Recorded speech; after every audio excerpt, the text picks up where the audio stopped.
సిర్పూర్ నియోజకవర్గంలో మన కరెంటు పరిస్థితి ఒకప్పుడు ఎట్లా ఉండే అంటే మనకు ఈస్గాం నుంచి కరెంట్ ఇక్కడికి రావాలి.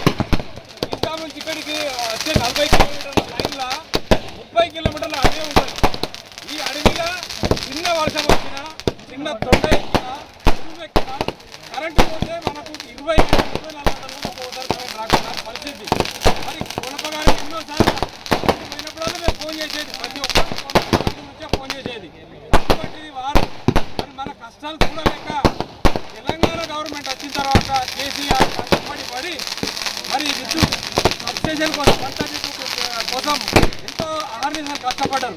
ఇంకొక విషయం ఏంటంటే ఈ 132 కేవీ రావాలంటే మనకి ఇక్కడ 50% ఎబో అంటే 60-70% లోన్ ఉంటేనే 132 కేవీ ఇస్తారు.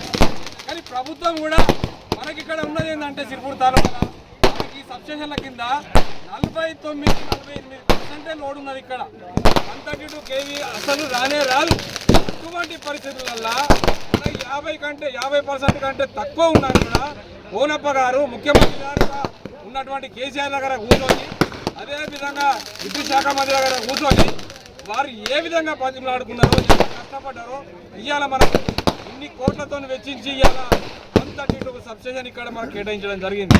మరి ఇవాళ కరెంటు పరిస్థితి ఏంటంటే కరెంటు పోతే నిమిషంలో కరెంట్ వచ్చే పరిస్థితి, విపరీతమైన లోడ్ ఉన్నది మనకు అంటే మనకు ఇక్కడ ఉన్నటువంటి కరెంటు కంటే మనకు లోడ్ తక్కువ ఉన్నది. అంతకుముందు మనకు లోడ్ ఎక్కువ ఉంది, మోటార్లు కాలేదు, ట్రాన్స్ఫార్మర్లు కాలేదు, ఇళ్ళల్లో ఫ్యాన్లు కాలేదు, ఫ్రిడ్జ్లు కాలేదు. కానీ ఇవాళ ఎప్పుడైతే 132 కేవీ అయిందో అప్పటి నుంచి మనకు అటువంటి పరిస్థితి లేదు. అదంతా మనకు ఇది కావడానికి కారణం ముఖ్యంగా మన కోనేరు కోనప్ప గారు.